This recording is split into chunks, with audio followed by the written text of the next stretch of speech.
بسم اللہ الرحمن الرحیم۔ السلام علیکم۔ روزانہ واقعات سننے کے لیے اس چینل کو سبسکرائب کر دیجیے۔ حضرت رابعہ بصری رحمۃ اللہ علیہ کے گھر میں ایک چور گھس گیا۔ آپ سو رہی تھی، چنانچہ چور نے آپ کے گھر کا اسباب جمع کر کے دروازے سے نکلنے کا قصد کیا، مگر اس پر دروازہ پوشیدہ ہو گیا۔ اس کے بعد وہ بیٹھ گیا، دروازے کے ظاہر ہونے کا انتظار کرنے لگا تو اس نے سنا کہ کوئی اسے کہتا ہے کپڑے رکھ اور دروازے سے باہر جاؤ۔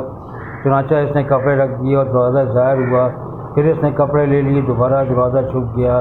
اس کے بعد اس نے کپڑے رکھ دیے، پھر دروازہ ظاہر ہو گیا۔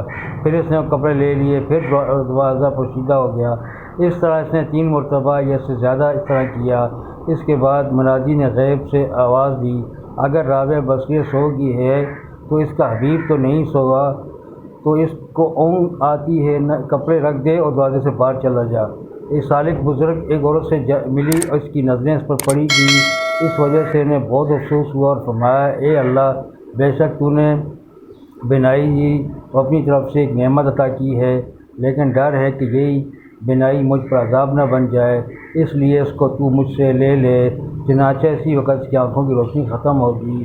اس کے بعد وہ مسجد جا رہے تھے کہ اس کا ایک چھوٹا بچہ اس کا ہاتھ پکڑنے چلنے لگا۔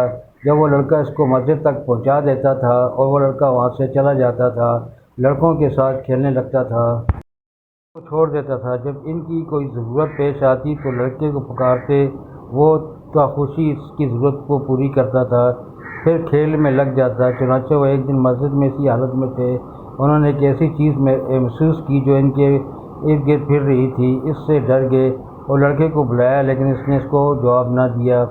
اس کے بعد انہوں نے اپنی نظر آسمان کی طرف اٹھائی اور کہا، ترجمہ، اے میرے معبود، میرے سردار، میرے آقا، بے شک تو نے مجھے ایسی بینائی عطا فرمائی تھی، میں اس سے تیری اس نعمت کو دیکھتا تھا جو مجھ پر تھی، لیکن میں ڈرا کہ یہ نعمت بینائی مجھ پر عذاب نہ بن جائے۔ میں نے تجھ سے سوال کیا تو اس کے تو لے لے، تو نے اس کو لے لیا۔ اب میں بینائی کا محتاج ہوں، اس لیے اے اللہ، میں تجھ سے سوال کرتا ہوں، میری بینائی واپس کر دے۔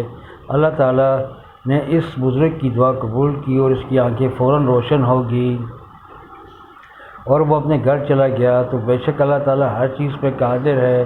حضرت ابو مسلم خولانی رحمۃ اللہ کی ایک ایسی لونڈی تھی جو آن سے عبادت اور دعات رکھتی تھی، آپ کو زہر پلاتی تھی، لیکن ظاہر ان پر کچھ اثر نہ ہوتا تھا۔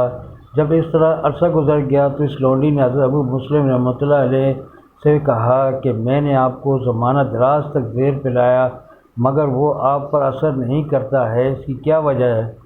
تو حضرت ابو مسلم رحمۃ اللہ علیہ نے اس سے کہا، یہ کیوں کرتی ہے؟ تو اس نے کہا، تو بوڑھے ہو گئے ہو۔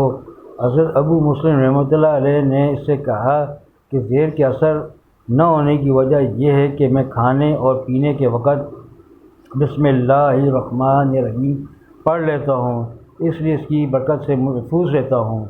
پھر آپ نے اس لونڈی کو آزاد کر دیا۔ مزید اس طرح کی واقعات دیکھنے کے لیے اس چینل کو سبسکرائب کر دیجیے۔